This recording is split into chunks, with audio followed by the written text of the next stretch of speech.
بسم اللہ الرحمن الرحیم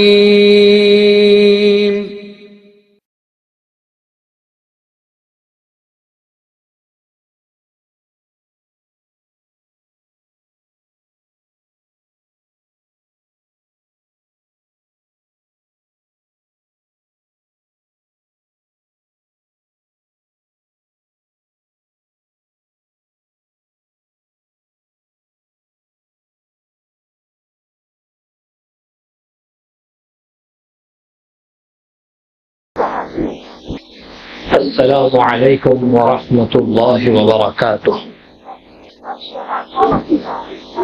الحمد للہ وکفى وسلام علی عباده الذین اصطفى وعلى آلہ المجتبى وعلى أصحابه المقتنع وعلى من اتبع بهداه، أما بعد فأعوذ بالله من الشيطان الرجيم، بسم الله الرحمن الرحيم. يا أيها الذين آمنوا إن تتقوا الله يجعل لكم فرقانا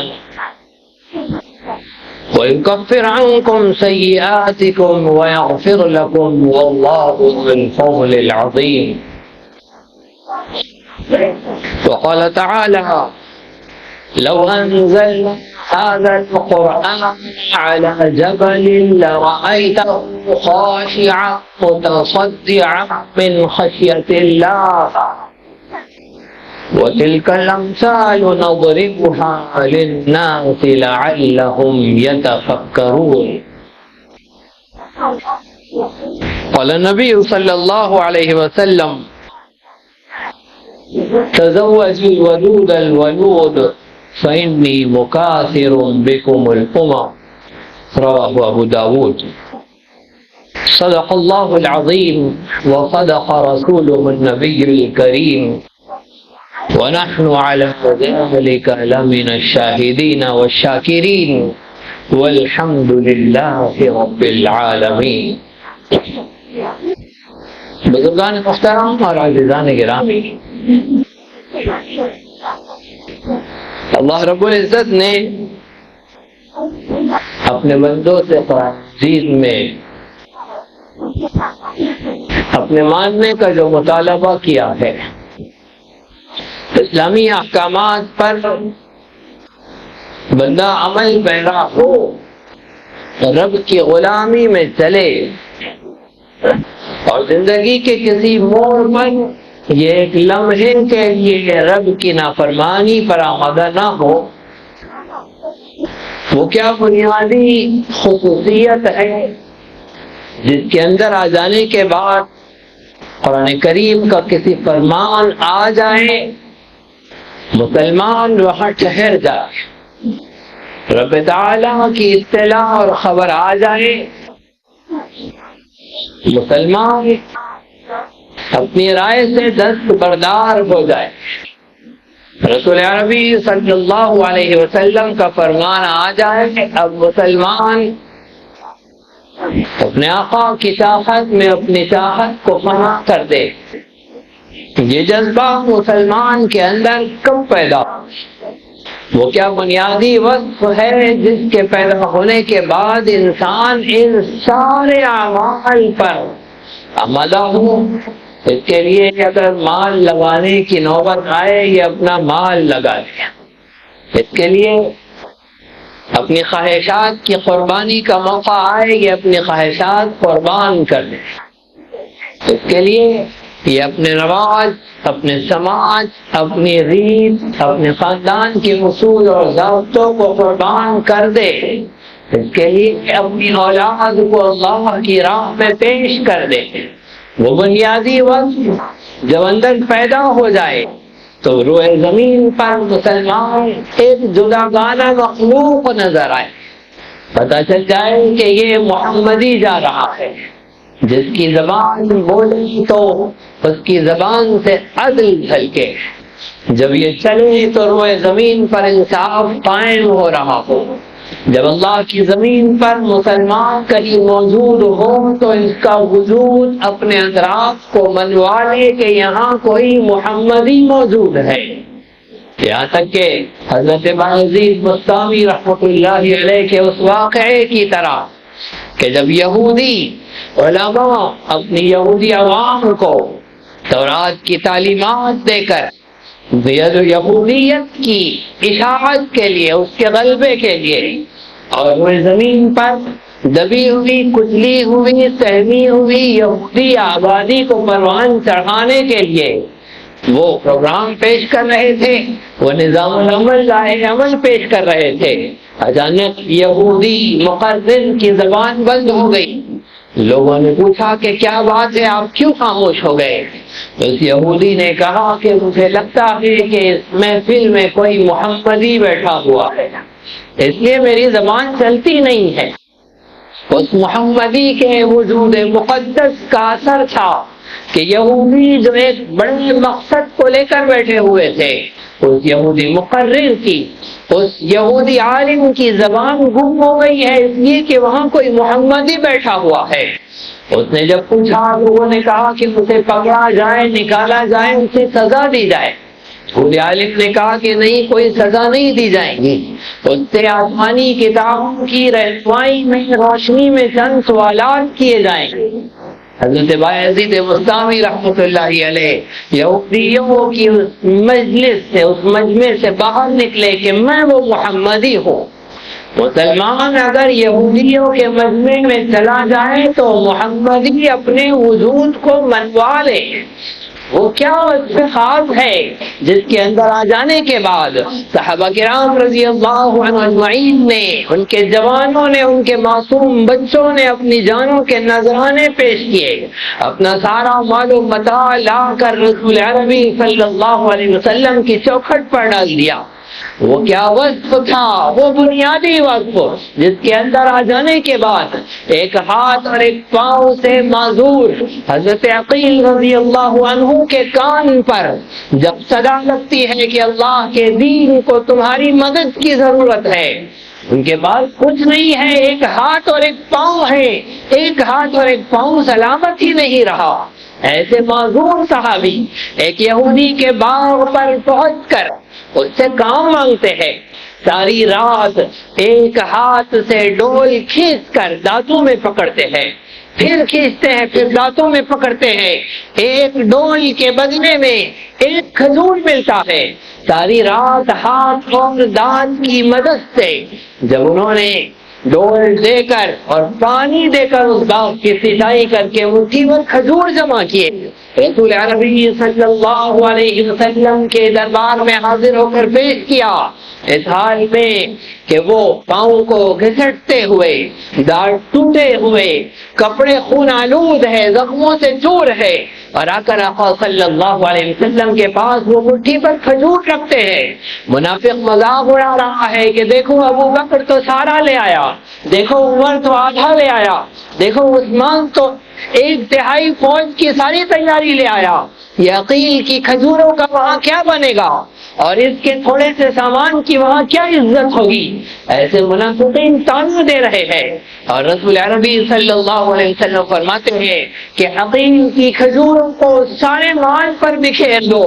اللہ رب العزت اس کی کھجوروں کی برکت سے سب کے صدقے کو قبول کر لے. وہ کون سا بنیادی جذبہ تھا جو ایک معذور کو بھی گھر میں بیٹھنے نہیں دیتا ہے؟ وہ اللہ کے دین کے لیے اپنا کچھ لگانے کے لیے ایک نابینا شخص باہر نکلتا ہے. وہ اللہ کے دین پر قربان ہونے کے لیے ماں اپنے 4 بچوں سے کہتی ہے کہ خبردار تم میں سے کوئی ایک بھی واپس آیا اور محمد رسول اللہ پر کوئی آنچ آئی، میں اپنا دودھ معاف نہیں کروں گی. وہ ایک دن کی دلہن ایک رات اپنے شوہر کے ساتھ گزاری ہے، وہ کیا جذبہ تھا جو اپنے شوہر کو رخصت کر رہی ہے، روانہ کر رہی ہے. یہ وہ صورتحال ہے اور تاریخ کا حسین تصور ہے. اندر وہ احساس آیا تھا، اندر وہ وصف خاص آیا تھا دل کے اندر وہ عظیم جذبہ پیدا ہوا تھا، جس جذبے کے پیدا ہو جانے کے بعد صحابہ کے دور کے بعد تابعین اور تبع تابعین کے حسین واقعات ہیں، اور ماضی قریب میں ترکی کے نشأت ثانیہ کے واقعات دیکھ لیجئے، افغانستان میں ریاست اسلامی کے قیام کا معاملہ دیکھ لیجئے، اور پھر یہ فلسطین کی چھوٹی سی آبادی اتنے بڑے تربیت یافتہ جنگجو ملک اسرائیل کے خلاف ایک وقت سے ایک طویل وقت سے جو ڈٹے ہوئے ہیں، کیا ضرورت تھی؟ اگر جینا انہیں پسند تھا تو وہ ایک کاغذ پر دستخط کر دیتے بیت المقدس کو اللہ بچائے، ہم ہمارے بال بچوں کو بچائیں، بیت المقدس کو اللہ بچائیں، میں میری روزی روٹی دیکھوں، میری 5 وقت کی نمازیں پڑھوں، یہاں نہیں تو وہاں پڑھ لیں گے، یہ مسجد ہماری نہیں رہی دوسری مسجد میں پڑھ لیں گے۔ وہ بھی کہہ سکتے تھے کہ ہمیں سپریم کورٹ سے انصاف کی امید ہے، وہ بھی کہہ سکتے تھے کہ عدلیہ کا جو حکم آئے گا ہم اس کو ماننے کے لیے تیار ہے۔ جس وقت پہ خاص سے دل کے خالی ہونے پر ہندوستان کا مسلمان ایک ہی لگاتا رہا کہ بابری مسجد کا فیصلہ سپریم کورٹ کرے گی، اگر وہی حالت فلسطین کے مسلمانوں کی ہوتی تو وہ بھی یہ کہہ دیتا کہ بیت المقدس کا فیصلہ یو این او کریں گی، یو این این کریں گی، وہ بھی کہہ دیتے کہ بیت المقدس کا فیصلہ اقوام متحدہ کریں گی۔ لیکن ان کے دل میں وہ کیا وصف خاص تھا جس سے ہم خالص ہیں؟ وہ کیا خوبی تھی جو صحابہ کرام میں موجود تھی، اسلاف میں موجود تھی، وہ ان ضیالوں میں موجود ہے، وہ مصر کے مسلمانوں کے اندر موجود تھی جنہوں نے سیسی کی مملکت کو تسلیم نہیں کیا، ذیل خانوں کو قبول کر لیا۔ وہ کون سی خوبی ہے جو یہ کہلوا رہی ہے شام کے مسلمانوں سے کہ ہم بشار کا کلمہ نہیں پڑھیں گے، ہم محمد الرسول اللہ کا کلمہ پڑھیں گے؟ وہ کون سا وصف تھا جس نے افغانستان کے مسلمانوں کو کھلے آسمان کے نیچے سال ہر سال زندگی گزارنے پر آمادہ کیا، یہاں تک کہ وہ پہاڑیوں کے اندر اپنی شہادتیں پیش کرنے والے اب اپنی سلطنت کو منوا رہے ہیں، بلکہ دنیا سے بہترین تعلقات بنوا رہے ہیں، بلکہ افغانستان کی حکومت بتلا رہی ہے کہ جہاں انصاف کا قیام ہو وہاں ترقی کتنی تیزی سے ہوتی ہے۔ وہ ہندوستان سے سفارتی تعلقات بحال رکھتے ہیں، وہ ہندوستان پر آئی مصیبت کو ٹالنے کے لیے ہندوستان کو قرضہ دیتے ہیں۔ یہ میڈیا ہے جو آپ کو ڈراتا ہے، یہاں کی عوام کو افغانستان کا ہیبت ناک چہرہ بتلاتا ہے۔ حقیقت یہ ہے کہ دونوں ملکوں کے تعلقات انتہائی بحال اور خوشگوار ہیں، یہاں تک کہ انہوں نے ان سے قرضہ بھی لیا ہے اور انہوں نے خوشی خوشی قرضہ دیا ہے۔ ان کی اکنامک کا بڑھنا، ان کے پاس ٹیکنالوجی اور ان کے پاس بہترین گاڑیاں تیار ہونا، یہ وہ ساری صورتحال ہے۔ اگر وہ چاہتے تو وہ بھی کہہ دیتے کہ ٹھیک ہے بھائی ہم اپنے ملک میں ڈیموکریسی کے لیے راضی ہیں، ایک شخص کی بھی جان نہیں جاتی، ایک بھی شہادت نہیں پیش آتی، لیکن انہوں نے رشیا کے دانت کھٹے کیے، رشیا کے فوجیوں کے لیے قبرستان بنا دیا افغانستان کو، امریکہ اور نیٹو کی فوج کے لیے افغانستان کی سرزمین کو قبرستان بنا دیا۔ وہ کون سا وصف خاص ہے جس نے ان مسلمانوں کو ایسی زندگی پر آمادہ کیا جس وصف خاص سے ہم خالی ہے، اس لیے جگاڑ والی مسلمانی پر راضی اور مطمئن ہے۔ 5 وقت کی نماز پڑھ لی، جمعہ حاضر ہو گئے، وہ بھی لاسٹ مسجد میں جہاں آرام سے ساری رات سو کر دن بھر سو کر پھر جمیل بیگ میں نماز مل جائے گی۔ سب ایسے نہیں آئے ہیں ماشاءاللہ، بہت سارے اس میں سے آفس سے سیٹنگ کر کے آئے ہیں، کسی کو 1 بجے والی نماز کو بھیجا ہے، کسی کو جامع مسجد بھیجا ہے، کسی کو 2:30 بجے بھیجا ہے، کوئی یہاں پر پہنچا ہے 3:15 بجے آیا ہے، کوئی اپنے کام کاروبار اپنی گاڑیاں تجارت کی گاڑیاں لگا کر اب یہاں پر نماز کے لیے پہنچا ہے۔ بہت سارے وہ ہیں جو گھٹی دواخانے سے اپنے مریض کے پاس اپنے دوسرے بھائی کو بٹھا کر اب یہاں پہنچے ہیں، لیکن وہ بھی ہے، ابھی تو نہیں ہے موجود، وہ ہوتے ہیں جو آرام سے آنے والے خطبہ شروع ہونے کے بعد آتے ہیں، وہ ہوتے ہیں جو ایک رکعت ختم ہونے کے بعد آتے ہیں۔ آپ تو وہ ہے جو تعمیر ملت، آپ کی محبوب الزبن کا ایک امتیازی وقت شہر کے مختلف علماء کو آپ سے مخاطبت کرائی جائے، شہر کے مختلف علماء کو آپ کے سامنے بٹھایا جائے اور ہفتے بھر کا اسلامی میسج سنایا جائے، اسلامی اجتماع سے استفادے کا آپ کو موقع دیا جائے۔ بہت سارے لوگ آپ میں سے وہ ہیں جو اس خاص نیت کے ساتھ یہاں پہنچتے ہیں کہ یہاں مختلف علماء کو سن کر آپ کو ہفتے بھر کی چارجنگ مل جائے، لیکن غرض یہ کہ ملت اسلامیہ ہندیہ کے اندر سے وہ کمال، وہ خوبی جو خارج ہو گئی ہے، جو نکل گئی ہے، جو ان کے اندر موجود نہیں ہے، جس کی وجہ سے یہ اسلام کے چند فرائض کو سارا اسلام جانتے ہیں۔ نماز اسلام کا عظیم شعار ہے، لیکن سارے اسلام کے قصر شاہی کا اور محل کا ایک پلر ہے۔ ہم اگر 5 وقت کی نماز پڑھ کر اپنے آپ کو مسلمان جانیں تو سمجھ لیں کہ آپ کا گھر کا صرف ایک پلر کھڑا ہوا ہے۔ ایسی جنت میں آپ خوشی خوشی چلی جائیں گے۔ اپنے گھر کو ایک کالم، ایک پلر کے ساتھ آپ بنانے سے راضی ہے، نہ اوپر چھت ہے، نہ دیواریں ہیں، نہ رنگ و روغن ہے، نہ لائٹ ہے، نہ فین ہے۔ اس گرمی کے موسم میں تو ہم نے کیا کیا انتظام کر رکھے ہیں، لیکن کوئی ہے ایسا شخص جو ان کالم کھڑا کر کے خوش ہو جائے کہ میں نے اپنا گھر بنا لیا ہے؟ اگر نہیں ہے تو پھر اسلام کے محل پر میں ہم نے ایک پلر پر اپنے آپ کو راضی کیسے کر لیا ہے؟ 5 وقت کی نماز پڑھ کر ہم جانیں کہ میں پورے اسلام پر ہوں۔ رمضان میں روزے یہ سمجھ رہی ہے کہ ہم نے پورا اسلام زندہ کر لیا۔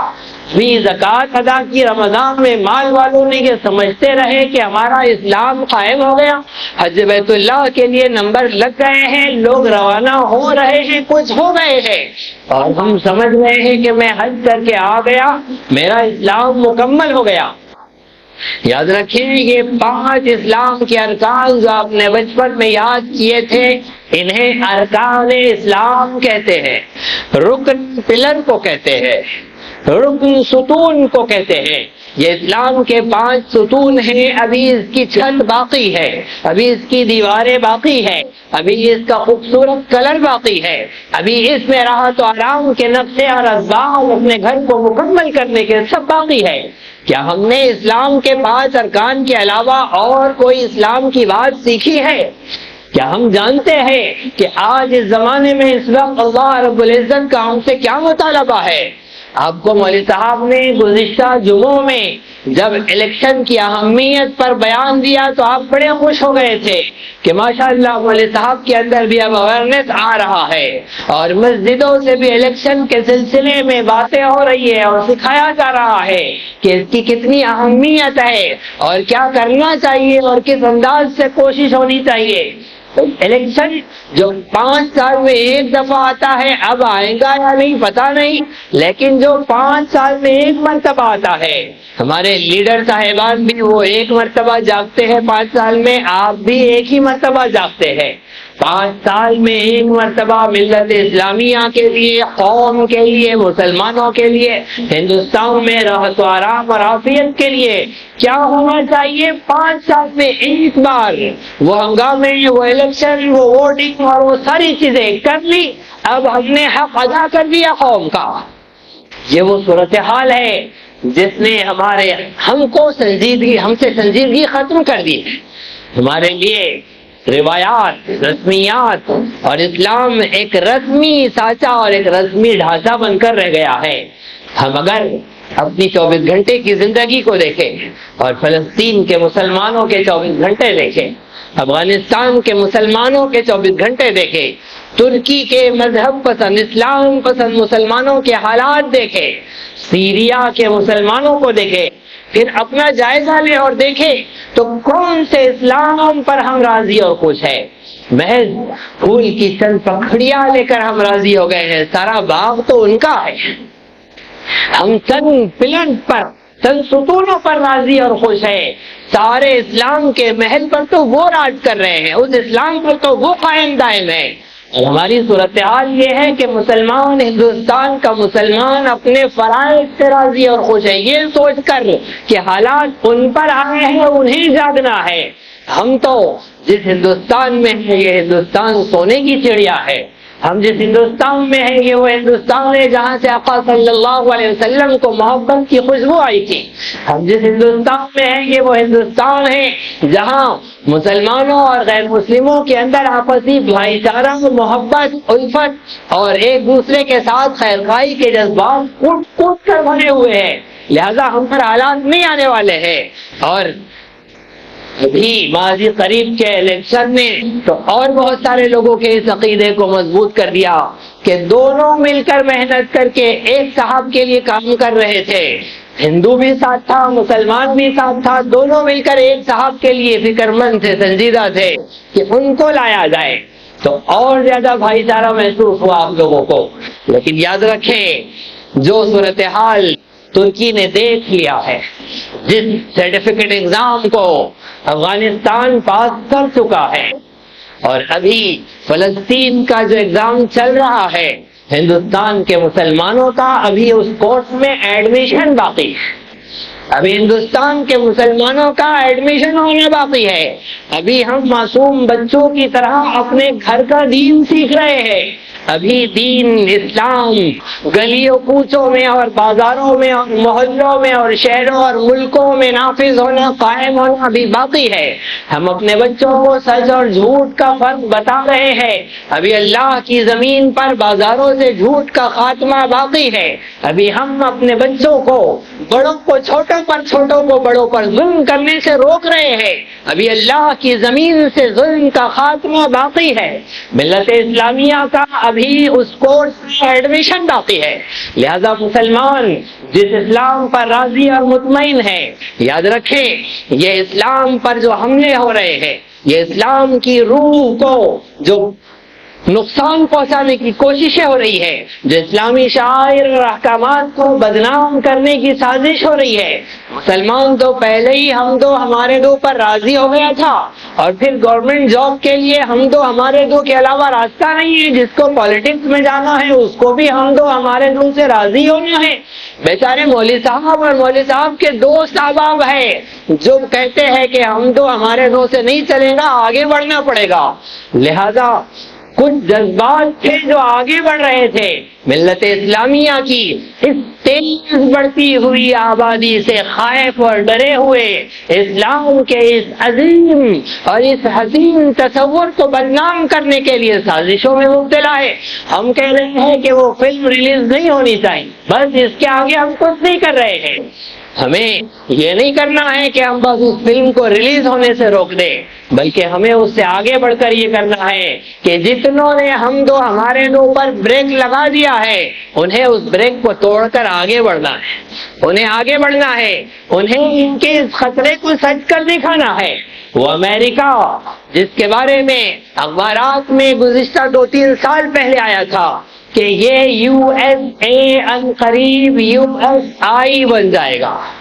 United state of America, united state of اسلام بن جائے گا، وہاں کی صورتحال یہ ہے کہ وہاں کے چرچ کے قبلے بدل کر مسجدیں بن رہی ہے، اور وہاں کے چرچ میں علماء کو بلا کر درس قرآن دلایا جا رہا ہے، اور درس قرآن کے بعد ان علماء کی خدمت میں ہدیے تحفے پیش کیے جا رہے ہیں، درس قرآن کے بعد بک اسٹال پر قرآن کریم قیمت کے ساتھ اور فری تقسیم کیا جا رہا ہے، اور پھر وہاں کا جائزہ ہے کہ سارے مہینے میں جتنے قرآن کریم تقسیم ہوئے ہیں اس میں سارے کے سارے قیمتاً تقسیم ہوئے ہیں، ایک شخص تھا جس نے فری میں لے کر گیا، وہ کون تھا پتہ کیا گیا جس نے فری میں لے کر گیا، تو وہ میاں بھائی صاحب تھے جو فری میں قرآن لے کر گئے، باقی جتنی کرسچن تھے جو چرچ میں آ کر قرآن کا درس سن رہے ہیں قیمتاً قرآن لے کر جا رہے ہیں۔ اور آپ کو معلوم ہونا چاہیے کہ 2000 لاک ڈاؤن سے پہلے 2017 اور 2018 میں امریکہ کی سب سے زیادہ فروخت ہونے والی کتاب قرآن کریم تھی، جو چرچ سے فروخت ہوئی ہے وہاں سے خریدی گئی ہے، فروخت کی گئی ہے۔ یہ وہ صورتحال ہے جو ان ظالموں کے اندر ڈر و خوف پیدا کر رہی ہے کہ ان کے چرچ کے قبلے بدل رہے ہیں، ان کے فلمی تھیٹروں کے رخ بدل رہے ہیں، اس کے نقشے، اس کے ڈیزائن بدل رہے ہیں، اور اسلام تیزی سے بڑھتا جا رہا ہے۔ سیلیبریٹیز اسلام قبول کر رہے ہیں، سوسائٹی کے، سماج کے مقتدا لوگ اور جن کی لوگوں کی نگاہیں جن پر ٹکی ہوتی ہے اور لوگ جن کو فالو کرتے ہیں، وہ لوگ اسلام کی خوبیوں سے متاثر ہو رہے ہیں۔ یہ فلسطین پر ہو رہے مظالم کے بارے میں لندن میں اور یو ایس اے میں اور یو ایس میں جتنی زیادہ مورچے نکلے ہیں اور جتنی زیادہ ناراضگی کے مظاہرے کیے گئے ہیں اور جتنے زیادہ تیزی کے ساتھ جلوس نکالے گئے ہیں، اتنے زیادہ مسلم ممالک میں نہیں ہوئے ہیں۔ یہ تیزی کے ساتھ فلسطین کے مسلمانوں کی ہمدردی و خیرخواہی کا جذبہ دل میں پیدا ہونا، اسلام کا تیزی سے آگے بڑھنا، اور بڑے بڑے لوگوں کا اور اپنے اپنے مقام پر لوگوں میں بڑی بڑی عزتیں رکھنے والوں کا دائرہ اسلام میں داخل ہونا، یہ ان ظالموں کے دل میں ڈر و خوف پیدا کر رہا ہے۔ یہ سمجھ رہے ہیں کہ اسلامی شعائر کو بدنام کرنے سے شاید لوگ اسلام میں داخل ہونے سے رک جائے، شاید مسلمانوں کا اپنے اسلام، اپنے دین متین سے اعتماد ٹوٹ جائے، اس لیے یہ ڈر اور گھبرا کر الٹی سیدھی حرکتوں میں آمادہ ہے۔ ہمارے ہندوستان والے یہ تو غلطیاں ہی کرنے والے ہیں، اور اتنی غلطی کرنے والے ہیں اور یہاں تک کرنے والے ہیں کہ حضرت امام مہدی کا تربیت یافتہ لشکر آ کر یہاں کے پنڈتوں کو، حاکموں کو قید کر کے حضرت امام مہدی کے دربار میں پیش کریں گے اور وہاں سے ان کے لیے سزا نافذ کی جائے گی۔ یہ قید ہو کر جانے والے لوگ ہیں، یہ سینے پر وار کھا کر میدان میں مرنے والے نہیں ہیں، تم دبا کر بھاگنے والے، قید کر کے لے جائے جانے والے لوگ ہیں۔ ایسی غلطیاں کرنے والے اب بھی غلطیاں کر رہے ہیں، لہذا اسلام کے ایک عظیم شعار اولاد کی پیدائش، جس کے بارے میں پیارے آقا نے فرمایا کہ زیادہ محبت کرنے والی اور زیادہ بچے پیدا کرنے والی عورت سے شادی کرو تاکہ کل قیامت کے دن میں تمہارے اوپر فخر کروں کہ میری امت کتنی بڑی تعداد میں ہے۔ آقا صلی اللہ علیہ وسلم نے فرمایا تھا کہ ایک بیوی ایسی لاؤ جس سے 12 ہو جائے، ان کے حمدوں اور ہمارے 12 یہ تو ابھی کا ہے۔ پیارے آقا صلی اللہ علیہ وسلم نے 1450 سال پہلے کہا تھا کہ ایسی عورت سے شادی کرو جس کے کثیر اولاد پیدا ہو، اور ایک پر اکتفا نہیں کرنا تھا، 4 تک آگے بڑھنا تھا تاکہ اور زیادہ اولاد پیدا ہو۔ امام شافعی رحمت اللہ علیہ کے پاس غیر شادی شدہ رہنا افضل ہے تاکہ عبادات کے اندر دل لگے، بال بچوں کے جھنجھٹ اور تماشوں سے انسان فارغ رہے اور زیادہ سے زیادہ عبادت کرے۔ لیکن امام اعظم ابو حنیفہ رحمۃ اللہ علیہ کے مسلک میں شادی کر کے رہنا افضل ہے تاکہ اولاد پیدا ہو اور اولاد اسلام کے لیے کام میں آ سکے۔ ظاہر بات ہے اسلام کی حفاظت کے لیے، اسلام کے حسین مستقبل کے لیے لائق فائق احباب اور اصحاب چاہیے، وہ پیدا ہوں گے شادی کے نتیجے میں، لہذا شادی کے ساتھ رہنا افضل ہے امام اعظم ابو حنیفہ کے پاس تاکہ مجاہدین پیدا ہو۔ یہ حضرت امام اعظم ابو حنیفہ نے بیان فرمایا۔ اسلامی شریعت کا حسین تصور ہے کثرت اولاد، لیکن ان کو ڈر لگ رہا ہے کہ ایسے بھی بہت سارے لوگ اسلام میں داخل ہو رہے ہیں اور ان کے ہر سال بچے پیدا ہو رہے ہیں، نتیجہ یہ ہے کہ تیزی کے ساتھ مسلمانوں کا حلقہ وسیع سے وسیع تر ہوتا جا رہا ہے۔ 8 ارب کی آبادی میں 2 ارب مسلمان، دنیا میں ہر 4 میں 1 مسلمان، یہ صورتحال پیدا ہو گئی ہے۔ 25% آبادی مسلمان کی یہ جو کیفیت ہے یہ انہیں ڈرا رہی ہے۔ سب سے زیادہ آبادی عیسائیوں کی ہے، لیکن وہ عیسائی نہیں ہے، وہ صرف پیپر پر سائن کر کے عیسائی بنے ہیں، اس لیے کہ انہیں ان کے راہبوں نے بتلایا ہے کہ تم ایک مرتبہ کہہ دو اپنے آپ کو کہ میں عیسائی ہوں اور اس پہ دستخط کر دو، اس کے بعد چاہے کتنے جرم کرو، چاہے کتنے گناہ کرو، چاہے درندگی کی حد کر دو، چاہے منشائی زندگی گزارو، عیسی مسیح تمہارے گناہوں کی مغفرت کے لیے اپنے آپ کو صلیب پر لٹکا چکے۔ یہ مغفرت کے بہانے سے اور یہ اپنے گناہوں کو معاف کرنے کی لالچ اور خواہش میں یعنی درندگی کی انتہا کر دینے والی زندگی گزارنے کے لیے عیسائی بنے ہیں، ورنہ اصل عیسائیوں کی آبادی اتنی نہیں ہے، یہ سب کے سب پیپر پر عیسائی بنے ہیں، زندگی میں عیسائی نہیں ہے، زندگی میں تو حیوان اور درندے ہیں۔ لیکن ان کی بے چین روحوں کو اسلامی نظام کے اندر امن نظر آ رہا ہے، عافیت نظر آ رہی ہے۔ آپ کینیڈا کا دورہ کر کے آئیے، وہاں 35-40 سال کا نوجوان خودکشی پر آمادہ ہے، وہ زندگی کی ساری رنگینیاں دیکھ کر آ گیا ہے، اب اسے بے چینی ہے، اب اسے زندگی میں سکون نہیں مل رہا ہے۔ اگر اسے اسلام کا دامن نظر آ جائے تو پھر اس کے لیے جینے کی امنگ ہے، ورنہ وہ موت پر خودکشی پر آمادہ ہے۔ دنیا آج بے چین ہے، انہیں امید کی کرن اسلام میں نظر آ رہی ہے، باطل اسی سے خائف ہے، یہ اسی سے ڈرا ہوا سہما ہوا ہے۔ پھر یہ اپنے کتوں کو، یہ اپنے چھوڑے ہوئے عیاروں کو غلیظ غلیظ حرکتوں پر آمادہ کرتے ہیں۔ حکومت کے چھوڑے ہوئے کتے اور عیار جو ہمارے درمیان سے بھی انہوں نے کھینچ کر نکالے ہیں، وہ ایک مسلم ضمیر کی شکل میں ہو، چاہے کسی شکل میں ہو، قرآن کریم کی بے حرمتی، بے عزتی اور قرآن کریم کے خلاف ان کی گھناؤنی حرکت اور اللہ رب العزت کی عظمت و تقدس کو چیلنج کر کے وہ کیمرے کے سامنے مسلمانوں کو اور اللہ رب العزت کو چیلنج کرتا ہے۔ یہ وہ صورتحال ہے جو ان کے ڈر، ان کی ہیبت، ان کے خوف کو بتلا رہی ہے کہ یہ ڈرے ہوئے، سہمے ہوئے اور الٹی سیدھی حرکتوں پر آمادہ ہے۔ کچھ آپ کے الیکشن اور آپ کی اہتمام کے ساتھ ووٹنگ میں بھی ڈرایا ہے، اور کچھ اسلام کا پھیلتا ہوا وسیع ترین دائرہ بھی انہیں ڈرا رہا ہے، انہیں پریشان کر رہا ہے۔ نتیجہ یہ ہے کہ اسلام تیزی سے پھیل رہا ہے اور یہ اسلام کو مٹانے کے لیے اپنی الٹی سیدھی حرکتوں میں مبتلا ہے۔ انہیں نہیں پتا کہ یہ حرکتیں اور اسلام کے قریب لے آتی ہے دنیا انسانیت کو۔ ایک اعلان درمیان میں سنیں، پھر بات آگے بڑھے گی۔ آپ لوگ جانتے ہیں الحمدللہ آپ مسجد جمیل بیگ میں ہیں، اور مسجد جمیل بیگ یہاں آپ کی محبوب انجمن تعمیر ملت، یہ مسلمانوں کے طرف سے دنیا انسانیت کے لیے اور ہندوستان کی ساری آبادی کے لیے بلا لحاظ مذہب و ملت خیر کے، فلاح کے کام انجام دے رہے ہیں۔ گورنمنٹ ہاسپٹلس میں 2 وقت کے کھانے کا نظم وہاں کے بیماروں کے لیے، ان کے ساتھ آئے ہوئے لوگوں کے لیے آپ کی محبوب مسجد کی نگران تعمیر ملت آپ کی محبوب انجمن سے کیا جاتا ہے۔ ان کی دواؤں کے لیے اور ان کے لیے بہترین مشوروں کے لیے، بے روزگار مسلمانوں کے روزگار کے اعلانات اور تعلقات کے لیے، غیر شادی شدہ لڑکے لڑکیوں کے لیے بہترین جوڑوں کی نشاندہی اور اس کے مشوروں کے لیے، باہر سے آ رہے مسافروں کے مسافر خانے کے لیے، اور جس گھر پر غم کا پہاڑ ٹوٹ پڑا ہے، جہاں کسی کا وصال انتقال ہوا ہے، ان گھر والوں کے بہت سارے ضروری کاموں کو نمٹنے کے لیے، جس میں آنے والوں کے لیے گرمی کے موسم میں بہترین عمدہ ٹینٹ کا، پنڈال کا انتظام ہے، کرسیوں کا انتظام ہے، اور اسی کے ساتھ ڈولہ، جنازہ، اور اگر کسی میت کا انتظار کرنا ہے کسی کے آنے کا تو پھر ان کے لیے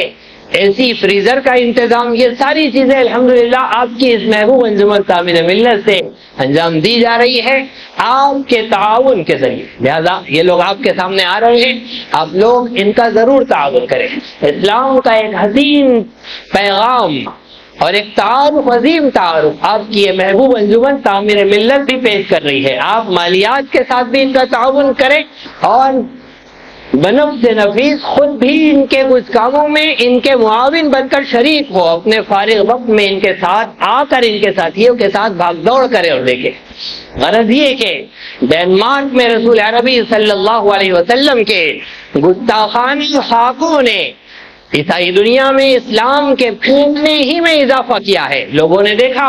کہ یہ صورتحال مسلمانوں کے نبی کو بدنام کرنے کے لیے ہو رہی ہے۔ کون ہے یہ؟ ان کی تعلیمات کو دیکھا، ان پر نازل ہونے والی کتاب قرآن کو دیکھا، اسلام کی طرف آمادہ ہوئے۔ یہ جتنی سازشوں میں لگے ہیں اس سے اسلام اور پھیلے گا اور بڑھے گا، لیکن مسلمانوں اللہ رب العزت کے یہاں سے ہم سے جو مطالبہ ہے ہم کو جو جواب دینا ہے وہ یہ کہ تم نے اللہ کے لیے کیا کیا تھا، وہ کیا وصف خاص تھا جس نے ان سب کو تو آمادہ کیا، لیکن ہم اس میں پیچھے پڑے ہوئے ہیں اور ہم اس میں غافل اور سست ہے۔ قرآن مجید کا اعلان ہے، یا ایھا الذین آمنوا ان تتقوا اللہ یجعل لکم فرقانا، ایمان والو اگر تم اللہ کے لحاظ کے ساتھ جینے والے بن جاؤ، زندگی کے ہر موڑ پر، ہر کام کی ابتدا میں، اس کے درمیان میں، اس کے آخر میں، ہر لمحے اور ہر سانس کے ساتھ، ہر غمی اور خوشی کے موقع پر، مجمع اور تنہائی میں، ہر موقع پر اگر تم اس لحاظ کے ساتھ جینے والے بن گئے کہ میرے اللہ اس موقع پر مجھ سے کیا چاہتے ہیں، میرے اللہ کی اس میں کیا رضامندی اور ناراضگی ہے، اللہ کے لیے مجھے یہ کام کرنا ہے تو میں کیسے کروں، اگر اس لحاظ کے ساتھ تم جینے والے بن جاؤ، اپنے دل کو اس خوبی اور اس وقت کے ساتھ آراستہ کر لو کہ مجھے جینا ہے اللہ کے لحاظ کے ساتھ، مجھے جینا ہے اللہ کو راضی کرنے کے لیے، مجھے جینا ہے اللہ رب العزت کی مرضیات اور نامرضیات کا لحاظ کرتے ہوئے، کوئی حرکت و سکون زبان سے نکلنے والا، کوئی بول، کوئی شے اللہ کی ناراضگی والی نہ ہو، اللہ کی رضا معلوم کیے بغیر محض غفلت میں کی نہ جا رہی ہو۔ اگر مسلمان کے اندر یہ وقت پیدا ہو گیا تو اللہ رب العزت اسے ایک عظیم نعمت عطا فرماتے ہیں جسے فرقان کہا جاتا ہے۔ وہ نعمت ہوتی ہے جو حق اور باطل میں ہم سے فرق کرواتی ہے، وہ نعمت ہوتی ہے جو ہمیں اللہ کے حکم پر کھڑا کر دیتی ہے، جس کے نتیجے میں مسلمان ہر قربانی کے لیے، مسلمان ہر قدم اٹھانے کے لیے، مسلمان ہر خطرہ مول لینے کے لیے راضی ہو جاتا ہے، تیار ہو جاتا ہے، مسلمان ہر طرح کا فیصلہ لینے کے لیے راضی ہو جاتا ہے، چاہے جس نقصان سے اسے گزرنا پڑے وہ گزر سکتا ہے، لیکن اللہ رب العزت کی ناراضگی کا کوئی کام نہیں کرے گا۔ یہ جذبہ اللہ رب العزت کے یہاں سے مسلمان کے دل میں اس وقت پیدا ہوتا ہے جب مسلمان اللہ کے لحاظ کے ساتھ جیتا ہے۔ ہم ایک باپ کی حیثیت سے ہے تو ہم کو باپ کی حیثیت سے جینا آتا ہے، اپنی اولاد کے ساتھ ایک باپ بن کر ہم جیتے ہیں، ہم شوہر ہیں تو اپنی بیوی کے ساتھ ہم شوہر کی حیثیت سے جیتے ہیں، اپنے گھر کے بڑے اور خاندان کے سربراہ ہیں تو ہمیں پتہ ہے کہ خاندان کے سربراہ کو کیسا ہونا چاہیے، ہم اپنے آفس کے مینیجر ہیں، اپنے سوسائٹی کے ذمہ دار ہیں، اور اپنے اسکول کے ٹیچر ہے، اور بازاروں میں اپنی دکان کے ذمہ دار ہے۔ ہمیں پتا ہے کہ ایک بازار میں ایک تاجر کو کیسے رہنا ہے، آفس کے ایک ملازم، ایک چیئرمین کو کیسے رہنا ہے، ایک ذمہ دار کو کیسے رہنا ہے، اس کا ہم لحاظ کرتے ہیں۔ اگر ہم اللہ کا لحاظ کرنے والے بن جائیں،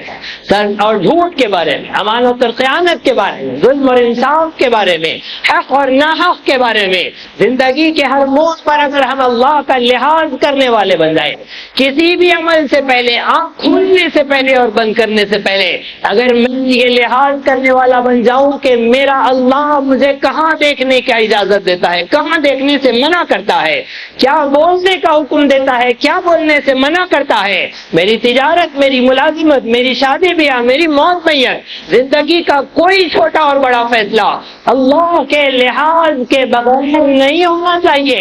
اگر مسلمان نے اس وقت کو اپنے اندر پیدا کر لیا، پھر ہندوستان کی سرزمین کا مسلمان بھی وہ مناظر دکھائے گا جو کبھی ترکی کے مسلمانوں نے دکھایا تھا، جو کبھی افغانستان میں نظر آیا تھا، جو کبھی سیریا میں اور کبھی مصر میں اور کبھی فلسطین میں نظر آ رہے ہیں۔ یہ نہ سمجھے کہ یہاں کا مسلمان ایسے ہی جگاڑ والی مسلمانی میں جیتے جیتے جنت پہنچ جائے گا، ہرگز نہیں۔ جب یہ سارا نظارہ ہمیں دنیا بھر کا دکھا رہا ہے کہ اسلام تیزی سے پھیل رہا ہے، ظالم کا ظلم سر چڑھ کر بول رہا ہے، بس یہی ظلم کی داستان جب ہندوستان میں دہرائی جانی ہے تو مسلمانوں کو تیار رہنا ہے۔ اللہ کے لحاظ کے ساتھ جینے کا وصف اپنے اندر پیدا کیجئے۔ زندگی کے ہر موڑ پر نماز اب پڑھیے، اللہ کے لحاظ کے ساتھ پڑھیے، یہ رکوع اور سجود اور قیام اور قعود اللہ کے لحاظ کے ساتھ ہو، مسجد سے نکلنا اللہ کے لحاظ کے ساتھ ہو، پھر بازاروں اور اپنے گھروں کا جو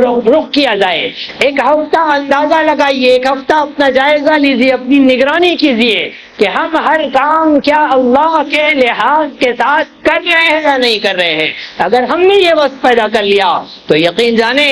آپ یہ محسوس بھی نہیں کر سکتے کہ آپ کے اندر وہ کون سا پاور آیا ہے جس نے آپ سے جھوٹ چھڑوا دیا ہے، جس نے آپ سے والدین کی نافرمانی کو ختم کر دیا ہے، جس وصف نے آپ کو اپنی بیوی کے لیے ہمدرد اور خیر خواہ بنا دیا ہے، جس وصف نے آپ کے پڑوسیوں کو آپ کے شر سے محفوظ کر دیا ہے، جس وصف نے آپ کے اندر امانت داری ایمانداری لے آئی ہے، جس نے خوبوں کا لحاظ اور خیال آپ کے دل میں پیدا کر دیا، پریشان حالوں کی پریشانی کا لحاظ آپ کے اندر پیدا کر دیا، آپ ایک ایسے انسان ہوں گے جب چل رہے ہوں گے روئے زمین پر تو پتہ چلے گا کہ محمد ہی چل رہا ہے۔ آپ اپنے وجود کو منوا لیں گے محمد الرسول اللہ کا ماننے والا کیسا ہوتا ہے، دنیا دیکھیں گی، اللہ دیکھے گا، آسمانوں سے فرشتے دیکھیں گے، اس کی مدد نصرتیں نازل ہوگی، دنیا بھی عافیت اور سلامتی والی ہوگی، آخرت بھی نجات والی ہوگی۔ لیکن اگر ہم نے اس وصف خاص کو اللہ کے لحاظ کے ساتھ جینے کو چھوڑ دیا تو یہی جگاڑ والی زندگی چلتی رہے گی۔ اگلا دور غلامی ہمارے سامنے آ رہا ہے۔ رب تعالی ہم سب کو توفیق عمل بخشے، نیت کرے، عزم و ارادہ کرے کہ انشاءاللہ اللہ کے لحاظ کے ساتھ جئیں گے، ہاتھ اٹھا کر اللہ کو گواہ بنا کر کہیے انشاءاللہ اپنی اولاد کو، اپنی نسلوں کو، اپنی بیوی کو، اپنے خانوادے کو، اپنے دوستوں کو اللہ کے لحاظ کے ساتھ جینے پر آمادہ کرے تاکہ ان کے اندر بھی صفت فرقان پیدا ہو، تاکہ وہ بھی محمد رسول اللہ کے سچے غلام کی طرح جینے والے بنے۔ اللہ رب العزت ہم سب کو توفیق عمل بخشے، آمین۔ وآخر دعوانا ان الحمد للہ رب العالمین۔